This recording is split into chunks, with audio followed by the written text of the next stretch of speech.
రాజీవ్ నా కుమారుడు, మేఘన నా కూతురుతో సమానం. ఎందుకంటే ఉన్నది కొన్ని రోజులైనా కన్న కూతురు కన్నా మిన్నగానే చూసుకున్నాం. ఎక్కడ ఏ పొరపచ్చాలు మా మధ్య అయితే ఎక్కడా లేవు. రాజీవ్ మేఘన మధ్య ఉన్న విభేదాలు అవ్వచ్చు, పొరపచ్చాలు అవ్వచ్చు, మాట తేడా అవ్వచ్చు, వాళ్ళ మధ్య ఉంటే ఉండవచ్చు. మేము మా కుటుంబం చక్కగా గౌరవించడం, చక్కగా సొంత కూతురులాగా నేను కానీ నా భార్య చూసుకున్నాం. ఈ పరిస్థితుల్లో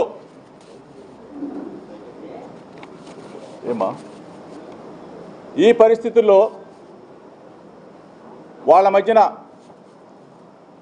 విభేదాలకి ఆ తర్వాత రాజీవ్ డైవర్షన్ పిటిషన్ ఇవ్వటం, ఆ తర్వాత మా మీద కంప్లైంట్ ఇవ్వటం కూడా జరిగింది. అంటే యావత్ కుటుంబం మొత్తం కూడా 11 మంది మీద ఎఫ్ఐఆర్ నమోదు చేయడం కూడా జరిగింది. దీనికి సంబంధించి పచ్చని కుటుంబం, మంచి కుటుంబం, ఒక పొరపచ్చం. ఈ క్రమంలో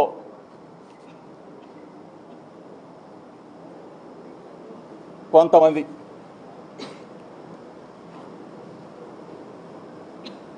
ఆ కంప్లైంట్ దరిమిల ఈరోజు నెల రోజులు అవుతా ఉంది. యాంటిసిపేట్ బెయిల్ తీసుకున్నాం. కొన్ని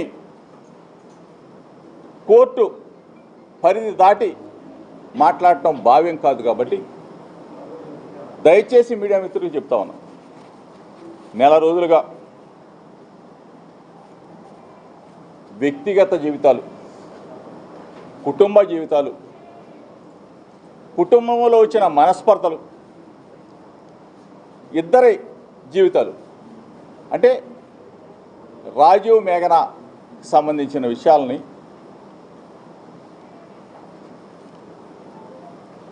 ఎంత అడ్డగోలుగా, మనసుని క్షోభ కలిగించే విధంగా, మానసికంగా చంపేసే విధంగా కొన్ని, అందరినీ అంటలా దయచేసి, కొన్ని మీడియా ఛానల్స్, కొన్ని పనిగట్టుకొని యూట్యూబ్ ఛానల్స్ నెల రోజుల పాటు మా కుటుంబం మీద వ్యాపారం చేసుకున్న కొంతమందిని అడుగుతా ఉన్నా, ఇది మీకు భావ్యమా అని అడుగుతా ఉన్నా, మీకు పిల్లలు లేరా అని అడుగుతా ఉన్నా, మీరు పెళ్ళిళ్ళు చేయలేదా అని అడుగుతా ఉన్నా. మా మీద కేసు పెట్టిన మేఘనమ్మకు కూడా తెలుసు, ఆమె మనస్సాక్షికి కూడా తెలుసు, తండ్రిలాగా ఏ విధంగా చూసుకున్నానో, తల్లిలాగా నా భార్య ఏ విధంగా లాలనగా చూసుకుందో,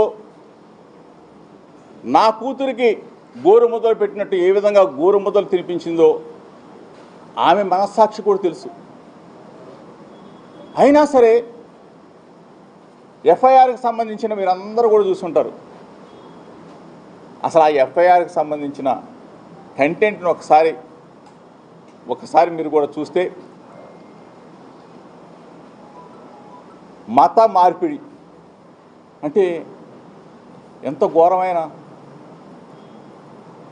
నా భార్య బైబిల్ చదివితే తప్ప అని అడుగుతాం, యేసుక్రీస్తు బోధనలు వింటే తప్ప అని అడుగుతా ఉన్నా. మేము తిరుమల వెంకన్న దగ్గరికి వెళ్తాం, శ్రీశైలం మల్లన్న దగ్గరికి వెళ్తాం, అమ్మ కనకదుర్గమ్మ దగ్గరికి వెళ్తాం, కాశీ విశ్వనాథుని దగ్గరికి వెళ్తాం, యోగా హోమాలు చేస్తాం, అన్నిట్లో నా భార్య పాల్గొంటుంది. అంటే ఎక్కడైనా ఫలానది చెయ్యకూడదని చెప్పేసి మన రాజ్యాంగంలో ఉందా అని చెప్పి అడుగుతా ఉన్నాం.